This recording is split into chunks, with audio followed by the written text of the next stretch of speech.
നമസ്കാരം, എൻ്റെ പേര് ശശാങ്ക്. നമുക്കതിലേക്ക് എല്ലാവർക്കും സ്വാഗതം. ഇന്നിപ്പോൾ ഈ വീഡിയോ ചെയ്യാനുള്ള കാരണം വളരെ സിമ്പിളാണ്. നമ്മൾ എല്ലാവരും കാണുന്നുണ്ട്, ഒരു പ്രമുഖ ടി വി ഷോ താരം അല്ലെങ്കിൽ സോഷ്യൽ മീഡിയ ഇൻഫ്ലുവൻസറായി അറിയപ്പെടുന്ന ഒരു പെൺകുട്ടി.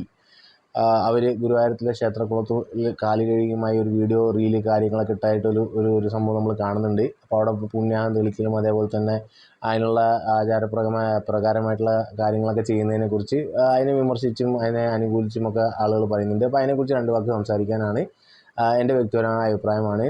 അപ്പോൾ ക്ഷേത്രം എന്ന് പറയുന്നത് വിശ്വാസികൾക്കുള്ളതാണ്. അപ്പോൾ ക്ഷേത്രത്തിൽ വിശ്വാസികളായി വരുന്നവരുടെ മതമോ ജാതിയോ ഒന്നും ആരും ചോദിക്കാറുമില്ല. അതിനുള്ള പ്രോസസ്സോ കാര്യങ്ങളൊന്നുമില്ല. അവനവനായിട്ട് ആ ഒരു വിശ്വാസത്തിൽ അർപ്പിച്ച് അവിടെ നടക്കുന്ന ചട്ടങ്ങളും കാര്യങ്ങളും അവനവൻ അറിവുള്ള പോലെ ചെയ്യുക എന്നുള്ളതാണ്.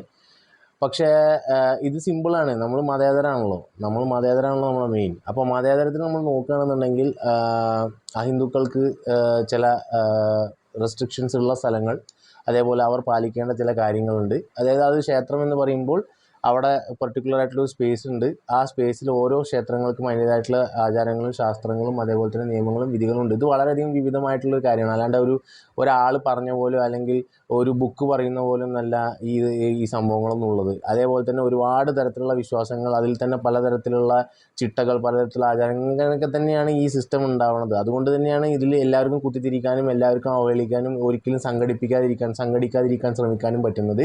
അപ്പോൾ ആ താരത്തിനോടും പറയാനുള്ളത്, അതേപോലത്തെ ആളുകളോടും പറയാനുള്ളത്, നിങ്ങളൊരു സ്ഥലത്തോട്ട് വരുമ്പോൾ ആ സ്ഥലത്തെ നിയമങ്ങൾ പാലിക്കുക. കാരണം അത് അവിടെ ഒരു പ്രത്യേക തരത്തിലുള്ള ദൈവികമായിട്ടുള്ള വിഷയങ്ങളാണ്, ദൈവികമായിട്ടുള്ളൊരു സ്പേസാണ്. ആ സ്പേസിൽ നടക്കേണ്ട കാര്യങ്ങൾ നടക്കും. അവിടെ ചില കാര്യങ്ങൾക്ക് ചില ചട്ടങ്ങൾ അതാത് ക്ഷേത്രത്തിൻ്റെ സമിതികളായിട്ട് ഉണ്ടാക്കിയതും വിശ്വാസികൾ അതിൽ അർപ്പിച്ച് അതനുസരിക്കാൻ തയ്യാറായിട്ടാണ് അവിടെ വരുന്നത്.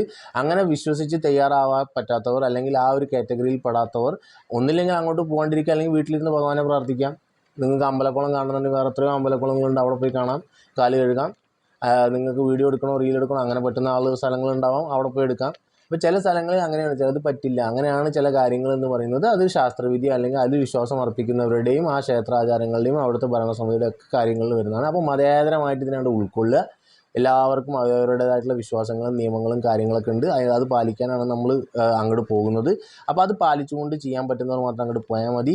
ചിലർക്ക് ചില സ്ഥലങ്ങളിൽ അങ്ങനെ എഴുതി വെച്ചിട്ടുണ്ടാവും. അത് കാണുന്നത് ചിലപ്പോൾ സഹിക്കാൻ പറ്റുന്നില്ല എന്നുണ്ടെങ്കിൽ അങ്ങോട്ട് പോകാതിരിക്കുക എന്നുള്ളതാണ് മെയിനായിട്ടുള്ള കാര്യം. നിങ്ങൾ വീട്ടിലിരുന്നാലും ഭഗവാനെ പ്രാർത്ഥിക്കാം. നിങ്ങൾക്ക് അവിടെ പോയിട്ട് ചെയ്യണതില്ല. കുളം വേണ്ട, സ്വിമ്മിംഗ് പൂളിൽ പോയി കാല് കഴുകിക്കോളും.